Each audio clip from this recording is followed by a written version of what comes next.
Welcome to GMBN's comprehensive guide on how to corner and the skills you should be using.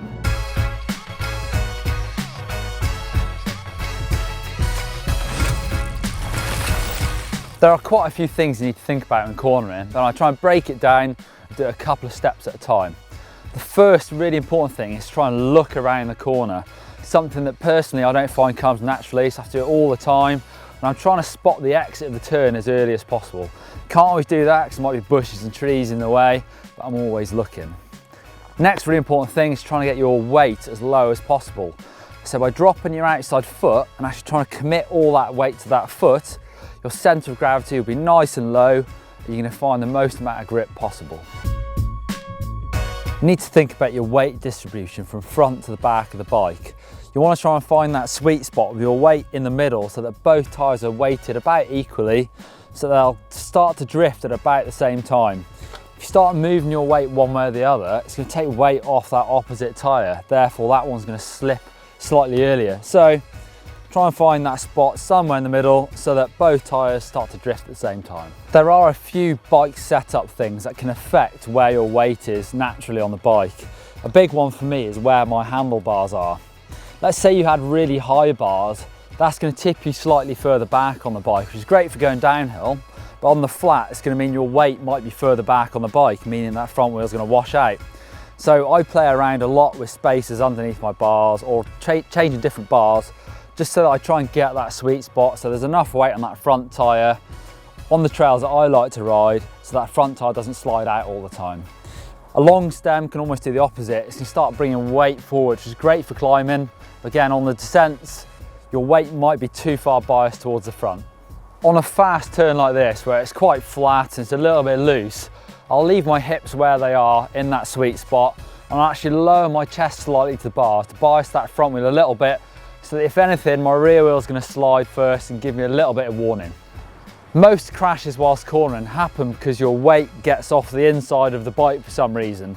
Maybe you're turning and your tyres slip out, your weight goes that way and down you go. So a really good technique for trying to avoid that is actually trying to keep your weight slightly to the outside of the bike. So rather than being totally in line with the bike, and this is where I'm talking about my hips, I actually try and dip the bike over and keep my weight slightly to the outside. It's a really stable place to be. Your weight is nearer the tyres, and that's also a technique that I use to try and change the line of the turn. If I want to go round tighter or the corner tightens up, I'll dip the bike over further, it wants to turn harder. If the corner straightens up, I'll pick the bike back up and away I go. Tyres are going to have a massive effect on how much grip you have. And there's two ends of the scale really. You either have a really grippy tyre or you have a really fast rolling tyre.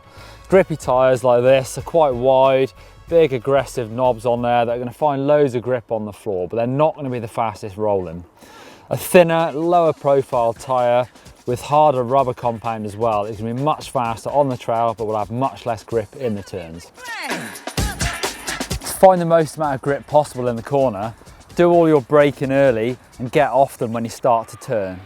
Therefore, you're not asking your tyres to grip two ways, only in the direction you're cornering. It's very easy to lose grip in the turn if you grab the brakes mid-corner, and also it'll try and stand the bike up a little bit, which can make you roll too wide. Coming off the brakes in corners is great in theory, but you can't always do that. Here we've got a really steep corner that if you come off the brakes here, you can end up flying off downhill out of control, so obviously that's not going to work here. In this situation, I'll be really careful to brake hard and early still, but as soon as I start turning in, I'm going to come off the front brake to try and get that front wheel gripping. And I'm actually going to stay on the back brake, keep it dragging all the way through until I can dare myself to come off that back brake and roll out of that corner with some speed. BERMS offer much more support than flat corners and therefore grip. The thing to think about with these is try and get up and into them and try and find the steepest part of the berm for the most amount of grip. If you've got a really big tall berm, going up nice and high also gives you a bit of speed as you roll down and out of it. One other thing to think about with BERMS is actually you might not want to drop your outside foot the whole way to the bottom of the stroke.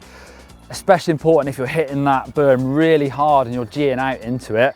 You almost want to go back to having your pedals level so you can control your weight a little bit. So actually I tend to just dip a little bit and not go the whole way when I hit a berm really hard.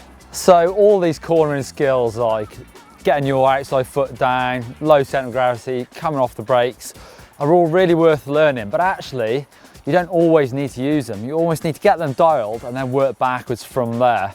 For example, this corner here is really steep and it's got a couple of steps in it, and actually I don't want to commit all my weight to my outside foot or to control my weight on my 2 feet a little bit better. There are other things like that with corners like berms and flat turns where you don't need to do everything.